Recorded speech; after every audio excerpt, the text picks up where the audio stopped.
Hello, it's Susie here now, live for another divorce TV show.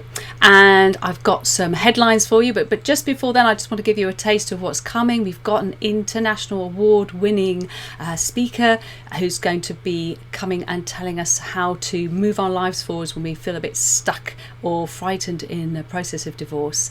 And we've got a wonderful healing at the end with Telli, and we've got a real live person sharing her shared story, her own experience of co-parenting. So first of all, let's give you some headlines. I've picked 3 this week. We've got Mark Allen, who he reveals in Belfast Live divorce heartache as he prepares for his return to potting balls.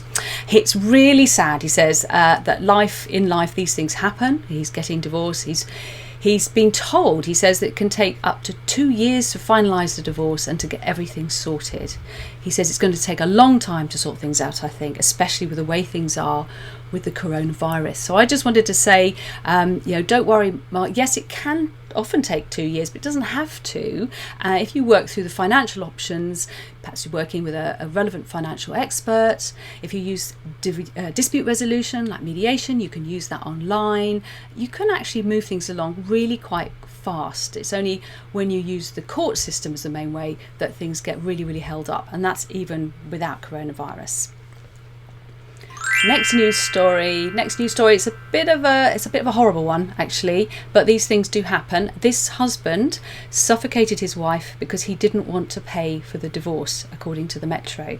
But if you read a little bit further, you see a bit more about what was going on here. Prosecutors say that Elledge strangled or suffocated his wife because he did not want to pay for a divorce, and he wanted to prevent his wife from fleeing to China with their daughter. The reason I picked this out is because obviously most people don't commit murder, but it is absolutely terrifying to the thought of losing your child. And with so many people now having international relationships, I think it's just very important to accept that fear around losing your child can bring on very extreme behaviour in people. So if you're thinking of moving countries and your ex is, you think, being very unreasonable, it's amazing how often one parent doesn't realise how traumatic it is for the other. So I'm not saying that you're likely to end up being murdered, but do take some advice, talk to a parenting expert. In fact, we're talking to one later today, and take these things seriously.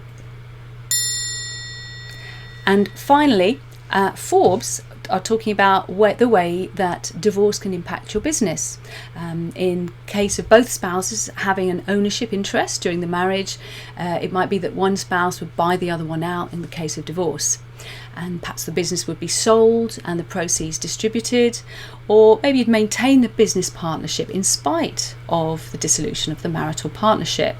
Now, I know some people might be thinking, how can I possibly stay in a business with someone I'm now getting divorced from? Well, you'd be surprised. I mean, I know a couple, it was quite a messy divorce. It wasn't tidy. There was infidelity involved. However, they were very sensible about it. They had put so much time and effort into this business. They didn't want to just sell it straight away. So they worked out how to do it. One would go in one day, another would go in another day, and they were just very grown up about it. So if you do have a business together, it's amazing how many businesses go down the tube because of a divorce. It doesn't have to be that way, and so just know that it's perfectly okay to find a way to make it work. And talking to a financial planner early on is really good, because presumably you don't want to stay in the business together forever, so you want to have a plan on how to leave. It just might take a few years before that's a really sensible thing for you to do financially. Now we're going to come to our expert, who is an international award-winning speaker and trainer of speakers, and her name is Dr. Cheryl Chapman.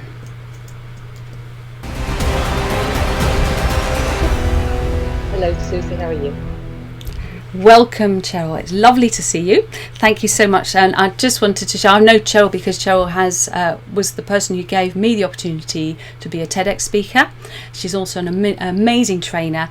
And one thing that really struck me with the whole TEDx experience was how much it transformed the lives of the mainly women, not all women, but mainly women who were involved in that. So you spend a lot of time helping people transform their lives. So I'm just going to give you the floor, because I know that you know about divorce yourself, and you must have worked with many people going through major difficult life situations. So if you could give some of your perspective and how people's view of how they can change their lives, how incredible that can be, because you really don't feel like that, do you, when you're stuck in it in right at the beginning? No, you don't at all. Yeah, and thank you. I've had my fair share of breakups, shall we say, and makeups.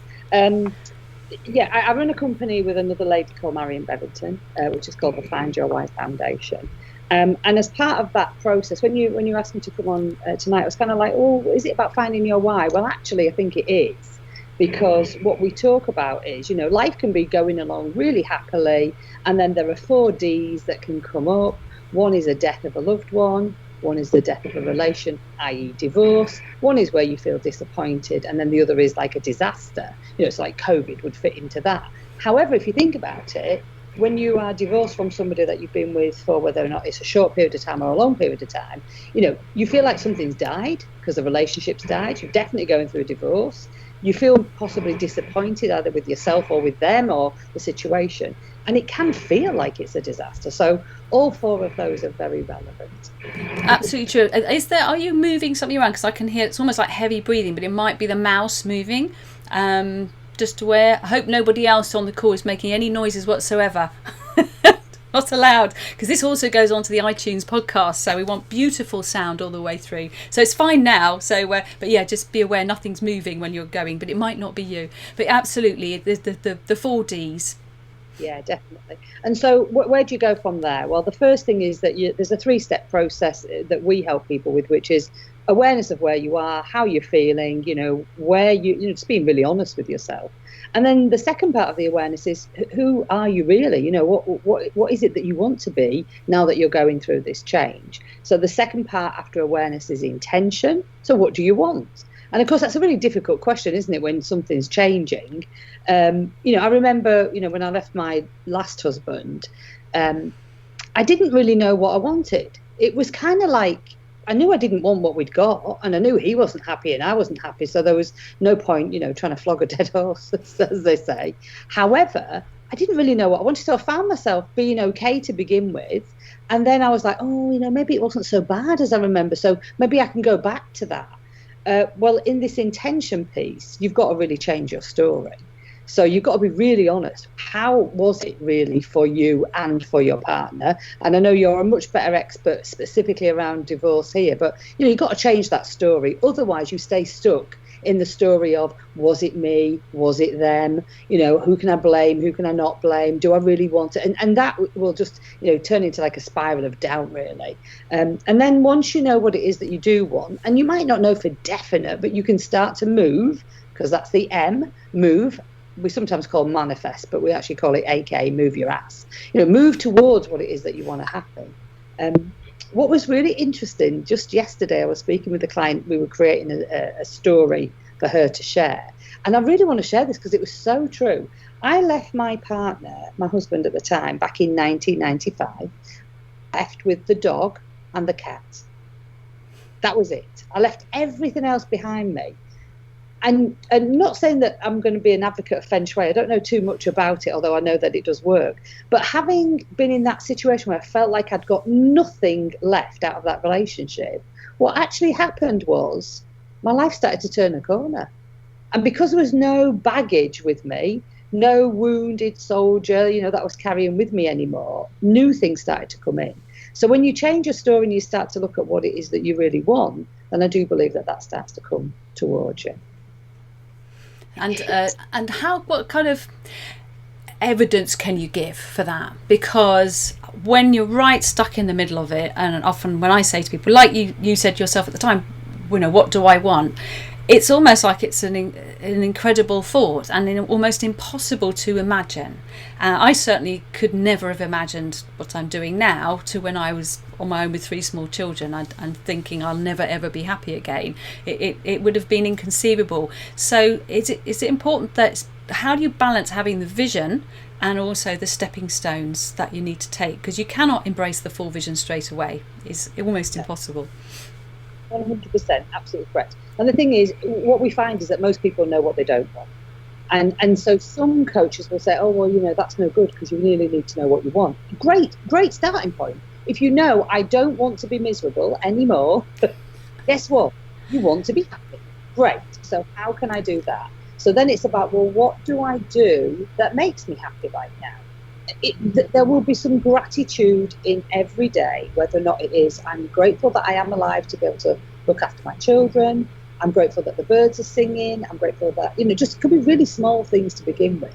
So, okay, if that makes me sort of smile for 3 seconds, it's a beginning, single step of a big journey. I can hear that sound as well. Yes, it's a strange sound. I don't know what's going on in the background there. I'm grateful that I can hear, even if it is that sound. So, what is it that you don't want? If you haven't got that that positivity because you're feeling, you know, jaded, it is like a death. You know, you're going to go through that process like you do when you lose a person, you know, that dies and leaves the earth. You're going to lose that person out of your life potentially. So, what is it that you want? I don't want this, so I know I want the opposite of that. That's a really great place to start. And then just start to be really grateful for small things to begin with, so that you don't forget how to be grateful, how to put positive intentions out into the world. And what happened to me, and the evidence, if you like, was that I got a job out of the blue that I never planned for. In fact, my mother used to work for a recruitment agent as their secretary, and she said, could you just go for this job while you're doing nothing? Because I'd left everything, my job and everything. And I went for the job, and they were so pleased with me that I ploughed through the snow to get to them, that I got the job. I wasn't even qualified, but I got the job. And because I got the job, I had a little bit of time before I went to work. I went to see my relatives in Blackpool. I met my next partner. That was 25 years ago. If I hadn't have just... It's almost like you have to say, I don't know why this is happening to me right now. It really feels like pants. You know, like I'm not in a good place at all. And at the same time, there has to be a reason for this. And you just have to have that belief that there is a reason for you going through what appears to be at the time really bad. Because I wouldn't live in the fantastic place that I live. I wouldn't have been a speaker. You know, I wouldn't have been able to help and encourage like millions of people across the planet if I'd still been in that relationship. And at the time, you don't know where it's going. And at the same time, you just have to trust. Trust is, and have hope. That's my big words, trust and hope. I think that's what you put your finger on it there. It's about trust, but how it's learning to trust yourself when you certainly I was in a situation where I didn't trust anyone, and I certainly didn't trust myself because I couldn't believe I'd let myself get into this situation. So it is about rebuilding trust. How does the Find Your Why and the work you do with that help people get into that sort of self-belief, self-trust place? Well, we help people to find out who they really are. Because, you know, you come into this world expecting, you know, I was trained by the amazing Miss Appear, and she always says, you know, you come into the world expecting to be loved. You know, you've just been in the in the silver service department. You know, someone's fed you, watered you, and even taken away your poo. Do you know what I mean? So, like, you come in expecting everything to be handed to you on a plate, right? And then life starts to happen. So we help people to go back and to reintroduce themselves to themselves, because everybody is amazingly, uniquely freaking awesome. Brilliant. And after, when this is streaming live now, but if you pop the link on it on the divorce, or send me the link, I'll make sure I put the link onto the comments of this. By the way, it's streaming onto YouTube, onto Facebook page, our Facebook group Best Way to Divorce, and also onto Twitter. So if anyone's watching this now, please like and share it so more people can get access to it. Thank you so much, Cheryl. It's lovely to see you and have you on the show. I'm very, very grateful. Thank you. Thank you to everybody. Bye-bye. And what we're going to do now is move to the sort of education side, if you like. And I've got so I do like that tune. We are doing a bit of the divorce masterclass before we have our shared story. And this is actually so much to say on this, I'm breaking it into 2, so you'll get the rest of it next week. And this is part of the divorce first aid section of the masterclass. If you use the QR code, you can still access the whole beginning section for absolutely nothing, and it's particularly useful if you're in the early stages of divorce. Now, in the divorce first aid, we have sticking plasters. Sticking plasters, it's a bit like stemming the flow of money. That's what this is a metaphor. And of course, the hidden cost of divorce and family breakup, it's not just lawyers' fees that you need to think about. Also, we're going to be talking about, that we may get more onto this next week, does divorce mediation really mean smaller maintenance payments? Because a lot of people assume they'll get less if they use dispute resolution, and actually that's not quite true. So sticking plasters will not heal a wound, but they are very useful as an immediate way to provide protection. So in the early stages, you need to cope. Coping is what most people do, but you'll probably not have a plaster big enough to stem the flow of money leaving your bank account as the reality of the financial costs of divorce begin to hit home. So I'm going to give you a few scary stories here. Telling someone, obviously, when they're sort of hemorrhaging money, that it's all going to be fine, even though they think they're going to, they feel like they're going to have financial ruin, and can be very, very afraid about it. You can try to appease that as much as you can, but it's not going to calm them down. So what they really need is just good practical advice, and obviously the easiest way to save money is to keep your divorce as much as possible out of court.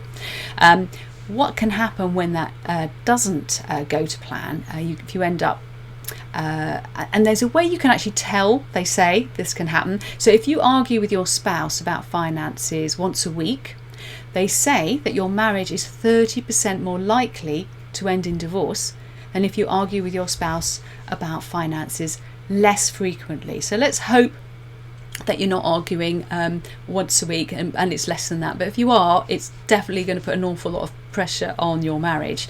It's certainly going to make things harder in the divorce as well. So the same study found that couples that had no assets at the beginning of a 3-year period were 70% more likely to divorce by the end of that period than couples with $10,000 in assets. So there definitely does seem to be a link that with money troubles and the pressures on the relationship. If you have twins or triplets, apparently your marriage is 17% more likely to end in divorce than if your children are not multiple births. Partly they reckon it's because of the strain that puts on the finances. So money can be a factor in potentially causing divorce, but it's not surprising also that it's a huge issue during the divorce as well. And there's lots of costs that people just don't think about. I'm going to take a US example here, but it's the same for the UK. With an average income for a US couple, let's say $60,000 a year, at least one child, and a home worth $185,000, the average cost of a divorce using US census statistics would be about $53,000. And that price tag tends to include short-term marriage therapy for themselves, about 20 weeks of therapy for their child.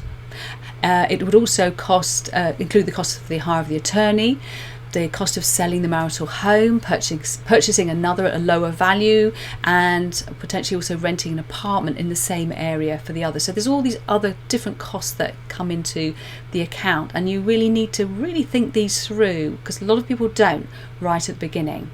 Now, in the UK, you might think that surely perhaps it's less complex, maybe cheaper, but you'd be wrong, especially if that divorce becomes adversarial. So Novitas launched a fund back in 2012 in the UK to help cover the rising costs of divorces and provide an annual return of 8% for investors. Novitas calculated that the average cost in London just to pay the solicitors was £40,000 for each set of solicitors' fees. So that's £80,000 for the couple in legal fees alone. Now, the true cost of rushing into an adversarial for divorce is still one of, I often think, the best kept secrets in town. So the financial cost of divorce is a bit like measuring a ball of a string that never stops unravelling. So apart from the initial costs of separate homes, cars, holidays, you've also got the post-divorce costs of going back to court to argue over the variance of maintenance, child access disputes, arrears, refusal to pay maintenance or child support. Quite often people don't just go to court once, it can be an ongoing saga. If you add into that the emotional costs, which can affect your work life, the process can impact on your income, especially if depression kicks in. So you may even end up paying for private detectives, barristers and DNA tests to prove paternity if things get really nasty. And as you all know, we definitely want to make sure that you don't go down that route. So to round off, the planning for the future is rarely what we do in practice. Nancy Michael, she was 40, a mother of 3 and a successful businesswoman when her husband of 16 years told her he wanted a divorce. Beyond the emotional cost that followed his announcement, Nancy eventually found herself shocked by the price tag as well. In her case, it was more than $100,000 in legal, medical and moving costs. She said something really interesting. She said, "I hadn't planned for his departure." She said, "I wish I had. I wish I'd set money aside. That would have been the smart thing to do." So if you're in that situation where you're getting that chance again to go into a new relationship, just as Cheryl was talking about earlier, don't think it's unromantic to have a prenup. You know, you plan for your death with a will. Why would you not plan for potentially the end of a marriage? It's not a depressing thing to do. It's just sensible to think about what would that cost and have some provision in there, because it happens, as we all know. And one of my favourite quotes to finish off this with is Zsa Gabor. She very famously said, she said, "I'm a marvellous housekeeper. Every time I leave a man, I keep his house."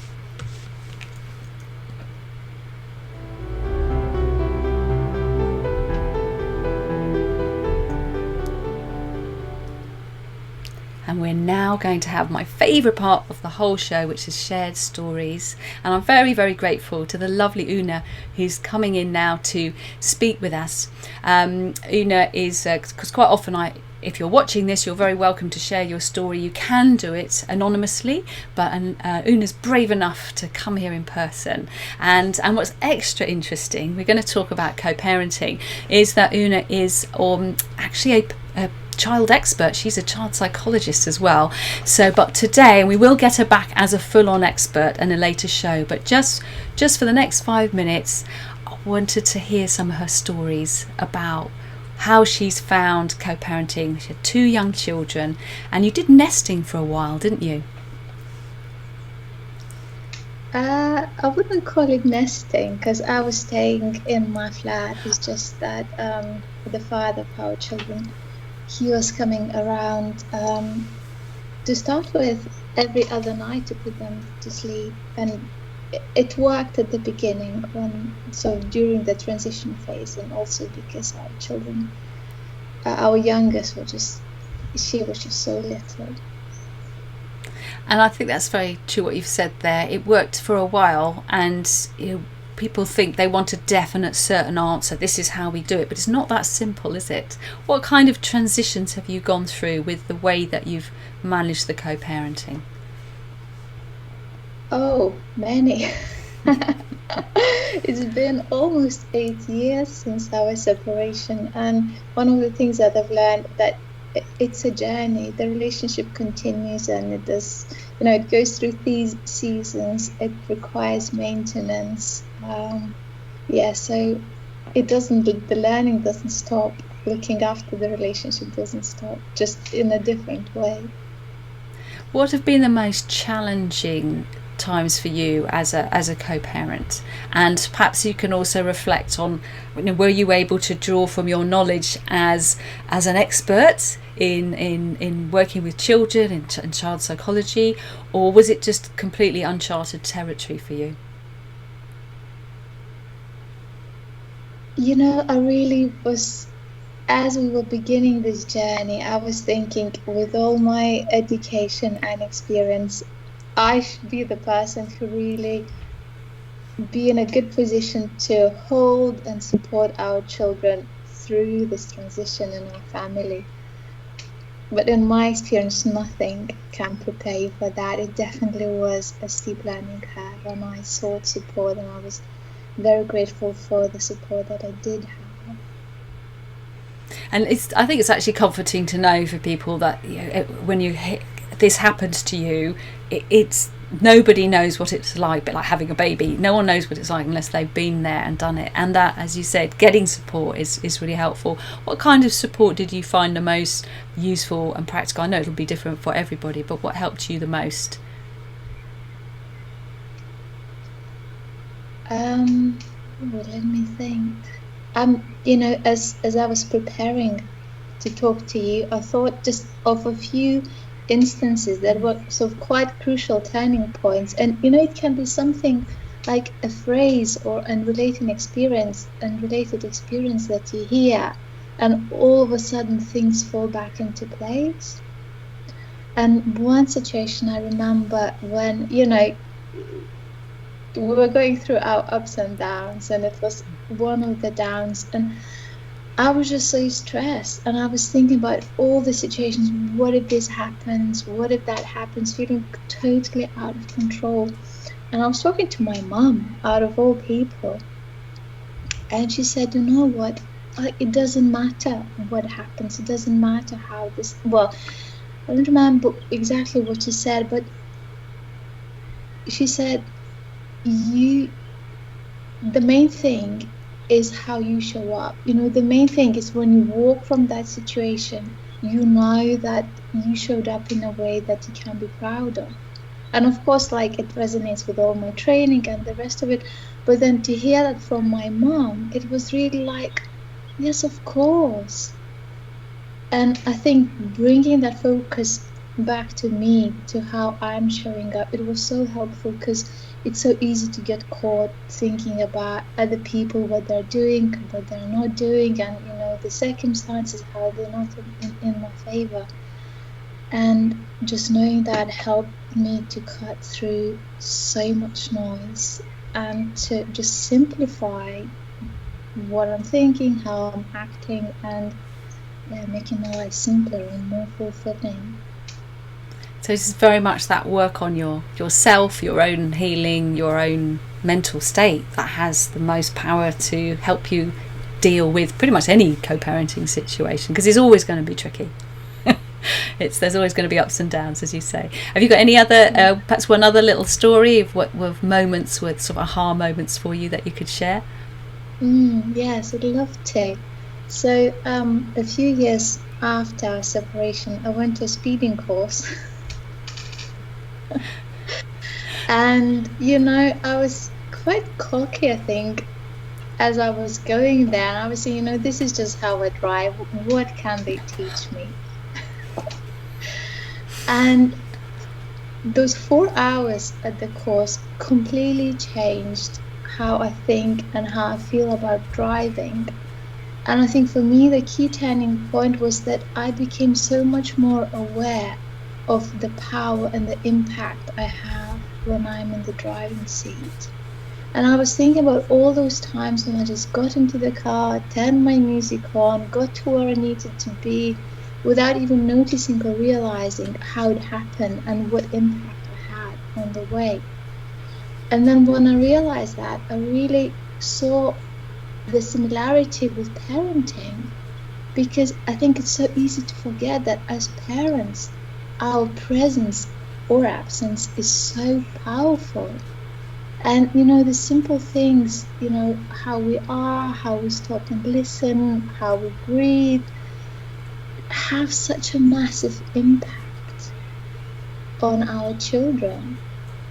And since then, for me, it was the turning point to really bring my focus on to mastering being that secure base for our children, so that through how I am, they have this trust that I'm there for them, I'm comfortable with their mess, they can bring it to me, I've got their back.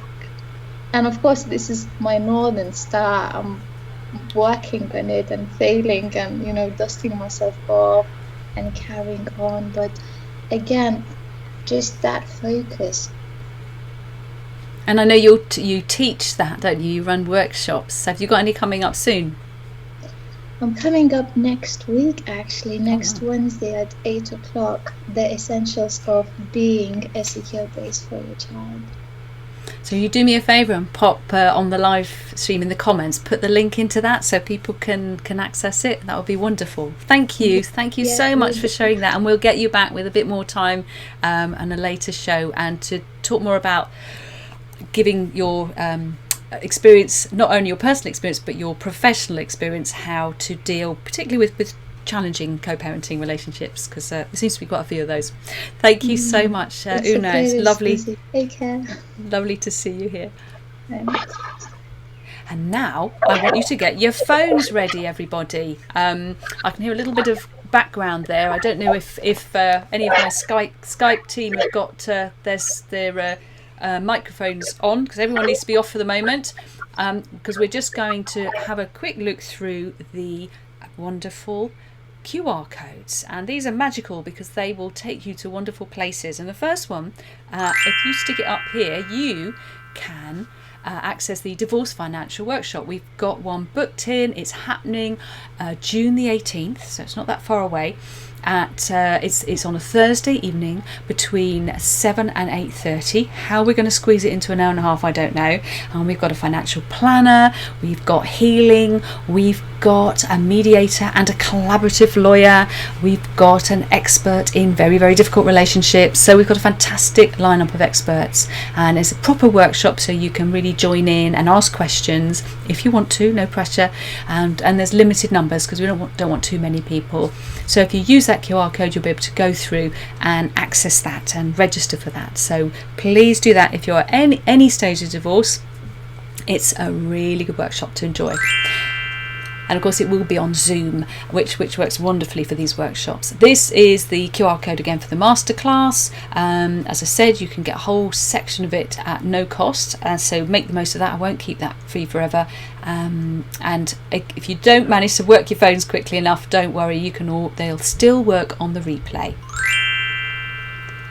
If you're not already a member of the the Best Way to Divorce Facebook group, we've got over 650 in there, UK, US and South Africa, and we've got quite a lot of different nationalities, but it's a very supportive space. It's on the whole very healthy. You can be honest if you're not happy with your ex, but it's not a whinge fest there. We're very full of people who will give you positive and helpful guidance. Debbie's coming up any minute now, and there you've got a QR code. It will also be on there. It will also be on the slide when you be able to see Debbie, so you can access some free videos using that QR code, and that they will give you. There'll be preparation videos, and also for a short time you'll get a free whole set of the theatre videos that Debbie has. So I really do encourage you to make the most of that. And now I'm going to bring in Debbie to the call. So we'll just have a little intro and Debbie will take the floor. I know that she's going to talk a little bit about the when you get divorced, there's more than just the practical side and the finances. There's a psychological, there's deeper stuff going on, and Debbie's going to tell us a little bit about that and then give us a bit of a healing. Okay. So, hello, Susie. Hello. I gave you a little intro there with a nice little slide. Hello, and welcome. Thank you so much for coming back, Debbie, and to do this healing with us. So I'm going to give you the floor. Perhaps if you could just start, for those who don't already know you, tell them a little bit about the work you do. All right. So I wear a number of hats, but the one that I think is so effective, and especially in these circumstances, is theta healing. And theta healing takes into account your spiritual, your emotional, your mental, and your physical reactions. And it's so easy and so fast. So you find that you can evaporate some of your trauma, because it is very traumatic going through a divorce. And one of the things I really like to do when I'm faced with a divorcing person is to cancel their vows, because a divorce doesn't do it. Just because you have a piece of paper that says you're divorced doesn't cancel the vows you have made to the other person. So I like to do that. Send those vows back to the light with thanks, but it's time for a new start if you are divorcing. And many people haven't realized what bonds they have with the other person that will persist after a divorce. And the other thing is that it's really necessary to cleanse yourself of all the anger and the hurt that you've accumulated in getting divorced, because there is no point in carrying that with you into the next relationship. Thank you. So, and Debbie, can I just ask you if you can sit back a little bit, only because I've got lovely Debbie Talalay Theta Healer, because you can't see it and I don't want it to cover your lovely face. That's perfect. That's perfect. All right, thank you. Okay, so I will now start with a healing. And if everyone would please close their eyes. And I'm going to put each one of us under a shower of universal love, so that you can be washed down, cleaned down, inside and out. And feel that shower on you. And now we're going to imagine a white light sword that is going to come through the top of your head, your top chakra. And this white light is going to regenerate all your chakras as it goes down through you. So let's start with the very top chakra. And this is your spiritual chakra, purple, Om. And let this light regenerate it. Make sure that the color is true, that it's spinning correctly around this white light. And then when you feel that it's been regenerated enough, let the light just move down to the next chakra, which is your third eye, and which is a dark blue. And let that regenerate. Needs to be spinning nicely, not all over the place. Good color, a true color. And let the white light make it into a true color. And then the light goes further down into your throat. And this chakra is for peace. And it is a light blue. And see that spinning. And feel the peace that it generates. Going further down, the light is going to enter your heart. And this chakra is green.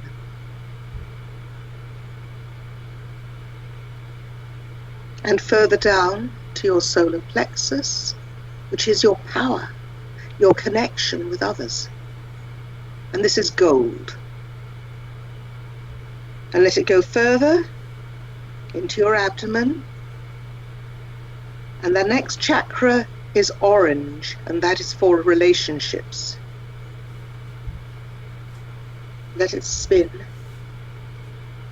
And now further down to your base chakra, which is red. And make sure that red is a nice true red. No dingy spots, no dark places in it. And see that it spins correctly. And now the light is going to go through you and out and start pooling around your feet. And it's going to become a large puddle.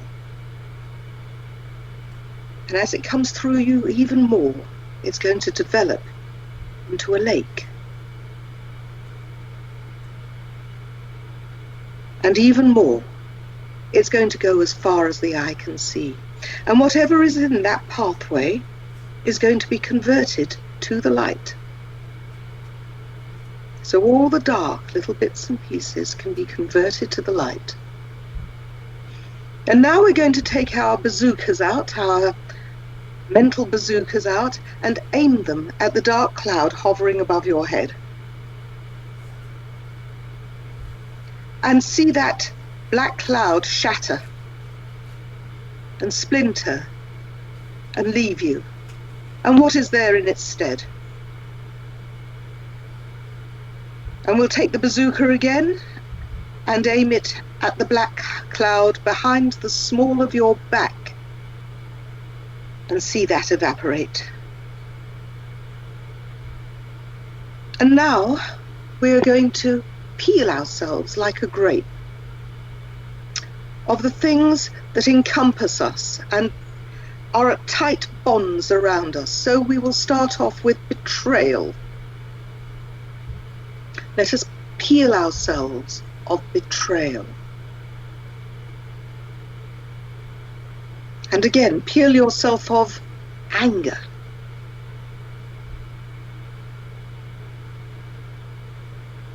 And peel yourself of despair. And how about fear? Fear of the future. Fear what's going to happen now.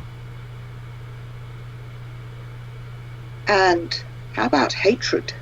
Peel yourself off.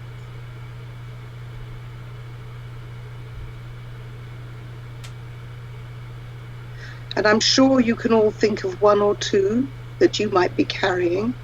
Would you do that for yourselves now? Okay. Right, we are now going to reconnect ourselves with the Creator. So taking the energy from your heart up through the top of your head and send it out to the Creator. And the Creator is going to send back to you the Creator's energy through the top of your head, down through all the chakras to the base, and then back up to the heart. Breathe it in.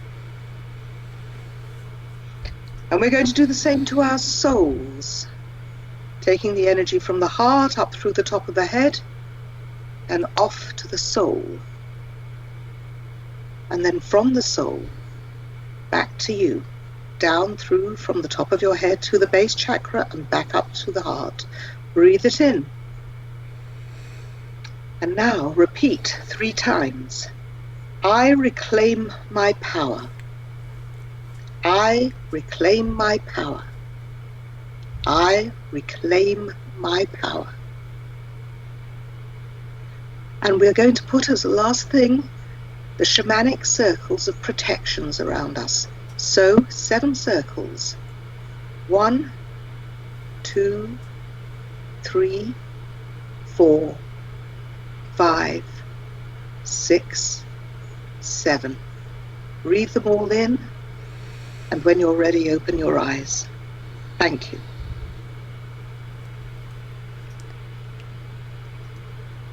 Thank you, Debbie. I feel really woozy now.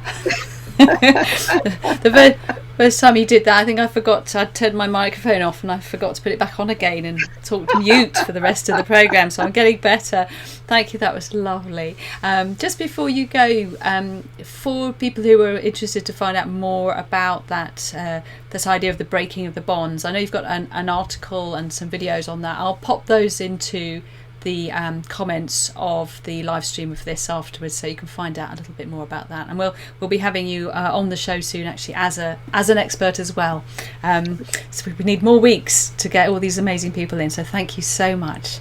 Thank you. My pleasure. So we're going to come to the end of the show now. My last words are, as always, in the war of divorce, on the battlefield of family separation, always make peace your weapon of choice.